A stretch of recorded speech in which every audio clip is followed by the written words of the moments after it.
After reviewing and playing hundreds of low elo games this season, one thing is absolutely crystal clear. Every single game, without fail, players just like you, well, and sometimes like me too, are making the same game-losing mistakes. And no, we're not talking about advanced macro decisions or flashy mechanical misplays or anything like that. These are simple, fixable habits that are actively costing you games. So today, we're going to be breaking them all down, one by one, and more importantly, we're going to be showing you exactly how to fix them. And we promise, if you can eliminate even one or two of these mistakes, you're going to see rapid improvement this season. And at skillcap.com, we do not take promises lightly. That's why for over a decade, we've been able to make the promise that you're going to climb a minimum of 5 divisions using our service. And if you don't, well, you just get every single penny back. No difficult refund process, no catches, no we're simply just that confident in our service. Low elo, it's a whole different beast, and we get that. Playing the right way assumes you have 4 capable, like-minded teammates, but let's be real here, man. That's just not gonna happen. Which is why instead of just teaching you the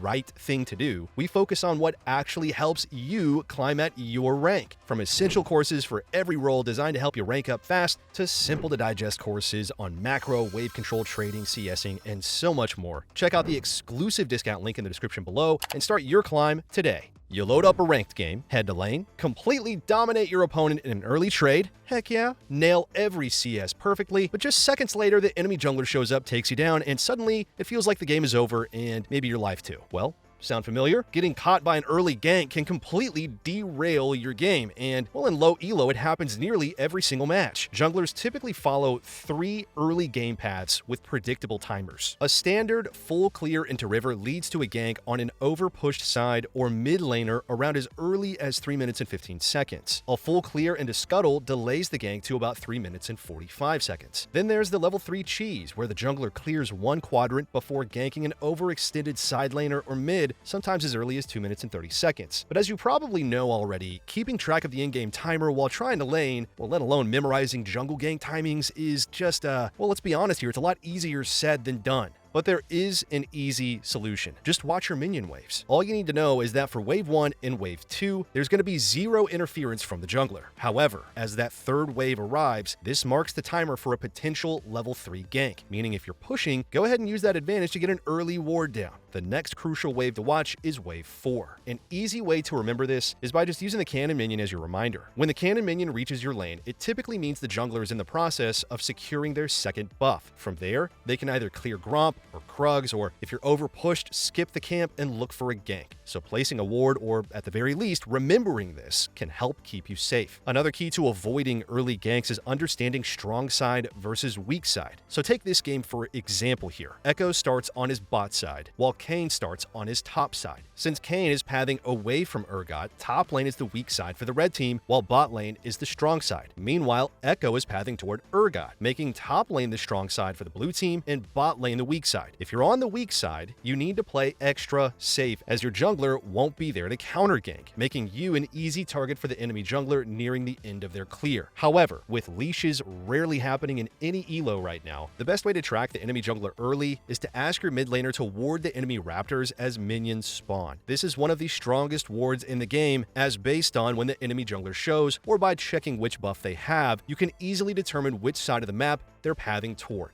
The average League player has improved drastically over the years, so much so that I'd almost bet everyone watching this can recognize exactly what this Leona is trying to do here in the bot lane. You guessed it, push for level 2. Pushing is one of the most powerful wave management concepts. You push for level lead, you push for priority, you push so you can rotate to objectives, you push so you can recall, blah, blah, blah, blah. But where a lot of players go wrong here is that they don't understand you can actually over-push. Take this example from a Platinum game. Lulu and Jinx are contesting level 2 against Maokai and Ashe. Pausing here, we can see Jinx and Lulu ahead with a 3-minion lead, practically guaranteeing they'll hit level 2 first. But watch what happens next. They just keep hitting the wave. As expected, they reach level 2 first, but Maokai and Ashe simply back off, losing nothing. And as the wave is now over-pushed, it just crashes straight into the turret, allowing Maokai and Ashe to then safely pick up the minions, hit level 2 themselves, and engage from the safety net of their own turret, forcing the flash out of Lulu, and then even chasing down Jinx for the kill. Now, it has to be said that the goal of pushing isn't just to hit level spikes, it's to gain advantages. Jinx and Lulu had already done the hard part by securing the push lead. Imagine if from here, all they did was just chill. letting the wave naturally slow push. This would give them plenty of time to then actually use that level spike they worked so hard to get, zoning Maokai and Ashe off the wave. So to better understand why overpushing is detrimental beyond just abusing level power spikes, we first need to address the next common mistake, which is not understanding rebounds. League players love to overcomplicate literally everything, especially wave management. But here's all you really need to know about it. When you crash a wave into your opponent's turret, if they can't clear it before their next wave arrives, their minions are going to get caught on yours and the wave will begin to slow push back to you. That is a rebound. Understanding that that's a rebound, pay attention to this low elo game that we'll play right here. Darius gets a very good early trade on Renekton, forcing his flash. He then crashes the first two waves and uses that time to get down a ward. Textbook so far, everything's great. But now, with a clear lead, Darius obviously wants to keep up the pressure. So what does he do? He moves up and tries to fight and harass Renekton using his Q, in turn hitting the minion wave, which he then finishes off shortly after. The result? Renekton is back farming under the safety of his own turret. We see this all the time. Players who are solid laners and consistently get leads, but think the only way to extend that lead is by constantly applying pressure, when in reality, going back to our previous clip here, Darius had Renekton in a checkmate position here. All he had to do was let that wave slowly push back toward him off the rebound. Renekton then had two bad options: either risk overextending to farm, setting up Darius for an easy chase down with his ghost, or base and bleed minions as the lane pushes away from him. Either way, Darius wins. Just remember, in League, sometimes giving up a small advantage like letting the wave push back toward you not only sets you up for a bigger payoff, but also keeps you in a safer lane position, reducing the chances of the enemy jungler turning your winning lane into a losing one with a single gank. It's kind of like a game of chess. And speaking of which, rebounds are also something you want to start to pay attention to as a jungler. Take this game from one of our challenger coaches in a recent commentary. As they finish their clear on Diana, they check mid and bot to see both lanes pushed up. Normally, a sign that ganking isn't an option. But let's listen into their thoughts here. Might be able to get a kill on the bounce back here. Yeah, I'm definitely going to smite this and go. I need the timing to be faster.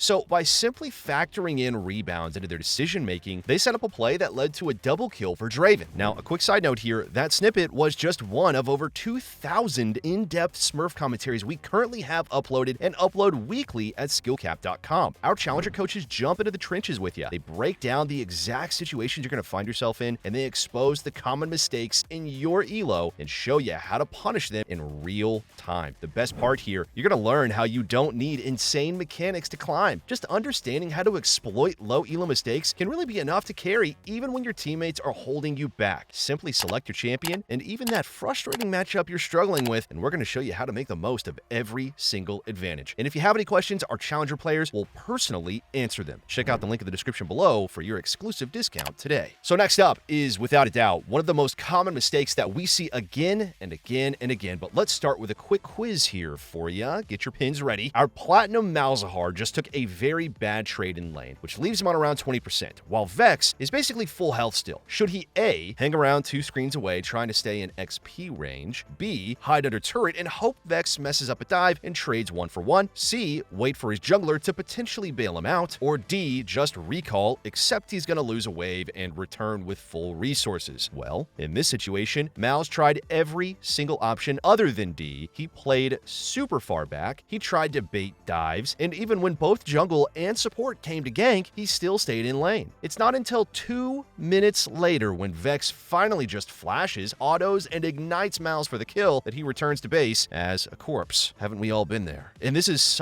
just an unbelievably common mindset in low elo. Rather than just accepting that you've messed up, pressing B, accepting you're gonna lose a wave, and then trying to get back into the game from there, players will quite literally choose to prevent themselves farming. You really have to know when to cut your losses in League. I mean, going back to our Malz, he even had teleport, by the way. At most, if he just recalled and TP'd back, he would lose maybe 3 to 4 minions. I'm honestly a little bit dumbfounded to what causes this. Is it an ego thing? Is it that they don't respect their opponents? Well, who knows, but just understand that players messing up and having to take a bad recall timing and concede some minions as a result is something that happens all the time, even in the highest elo. So standing off the soapbox here, calling our next mistake just a mistake really doesn't quite do it justice, because honestly, well, I'm not even kidding here. It's more of a phenomenon. There are going to be times when you'll know your opponents are doing an objective, you'll know there's absolutely zero chance you can fight or even think about contesting, yet somewhere deep in your soul, talking way down there, you feel it. And you know what I'm talking about there, that strange, just irresistible urge to just sort of just hover around, stand there, and just watch them while they do it. Now, I don't know why, can't explain it, but it happens nearly every single game. There could be camps to do, minions to farm, waves to push, towers to take, even objectives on the other side of the map that you could be trading, but no.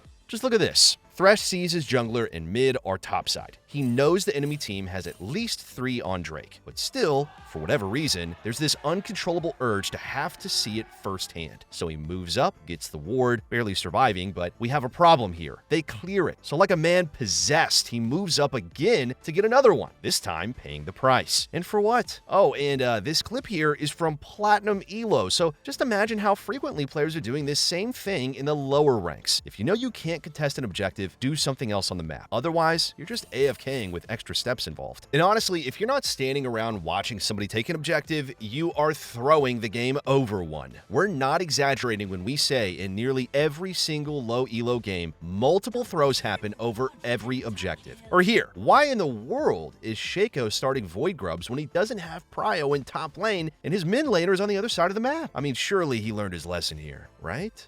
Nope. He spawns, goes straight back for round 2, and throughout this, every single one of his camps are up, and he's now 2 levels and almost 1,000 gold behind Nocturne. And for what? Well, don't get me wrong here, I know I'm just trashing these players. This doesn't just relate to junglers. Laners do the exact same thing. Just think about how it makes you feel when you're winning a game or even just winning your lane, and yet your opponents are the ones getting the objective. Exactly like this situation right here. Red team have a slight gold lead, but have just lost 2 players after taking down mid inhib on a push. Drake's about to spawn, and the red team are sending pings like there is absolutely no tomorrow. Nasus postures around it. Kai'Sa even gives up all the free farm she's getting top lane to move all the way down, but Zen is like, nope, and just ignores the call and continues clearing his top side. And there's no guessing to who gets pinged and subsequently flamed for not choosing to go and coin flip a 3v4 over the blue team's 3rd dragon of the game when they're ahead anyway. What was that, Ash? You said bot lane are already on their way back, and you need to base, and we don't know where the enemy jungler is?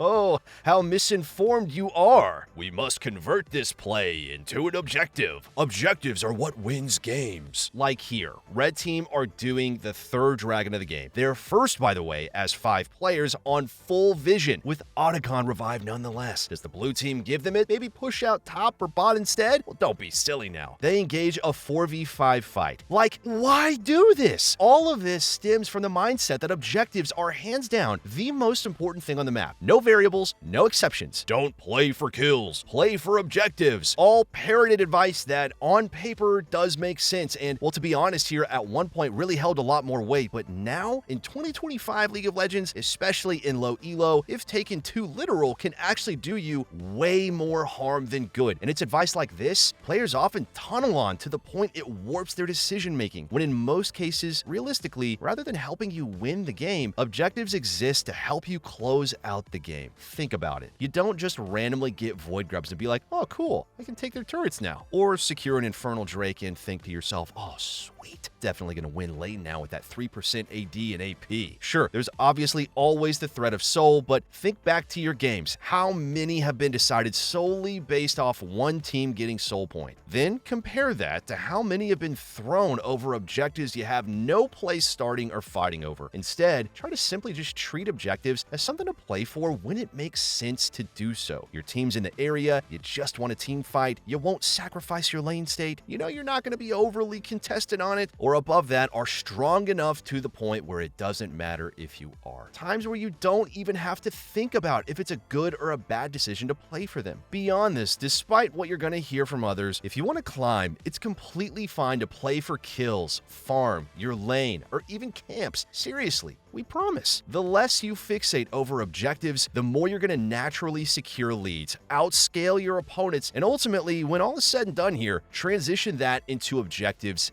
anyway. And on the topic of throwing over objectives, it has to be said here, one of the biggest traps this season is Otacon. Otacon spawns at 20 minutes, the same time Baron used to spawn in previous seasons. Think back to those seasons with Baron. How often were you actually taking Baron on spawn, or just randomly pulling Baron off a single pick that early into the game? Pretty rare, if ever, right? And yet, Otacon not only takes longer to kill than Baron, but he also deals way more damage. And yeah, sure, you could argue some of it is avoidable, but take this low elo game right here. Caitlyn picks off Zed at around the 24-minute mark, and immediately the pinks for Otacon just start flying in. On paper, man, it does seem like a good call. No one from the red side is even close. But before Otacon even drops to 25%, Tom is based and walked down. Diana has rotated all the way from her red buff, and Wukong is practically dead. Red team engages, wipes the fight, secures Otacon, then the dragon, and once the false life buff expires, the game flips from a 1k blue side lead to a 3k red side lead. In fact, you should almost never be the ones to start it this early unless you've aced the enemy team or have such an overwhelming numbers advantage that they cannot contest. The risk? You not only waste valuable time, but if a fight breaks out, you're likely to just get wiped. And with how long Otacon takes to kill, it becomes a massive tempo sink. Even if your opponents don't contest, by the time you finally take him down, they've had free reign to pressure the map, making the trade-off barely worth it in most cases. But yeah, we understand here, sometimes your teammates are going to start it no matter what you say or what you feel. But nonetheless, if you're not the one pinging and forcing it, that's 20% fewer games thrown over a bad Otacon call. And last but definitely not least, on the topic baits this season, let's talk about one of the most common itemization mistakes that we see in lower elo. You win feats of strength, and what do so many players do next? They immediately upgrade their boots. They're shiny, they're new, they even pop up the recommended section of the shop. But in doing so, you're not getting stronger, you're actually being baited into weakening your build by delaying your third item power spike. The simplest way to treat boot upgrades is to instead just buy them in the same scenarios you would buy Elixir. If you have just enough gold, can't buy anything more impactful, and expect to fight soon,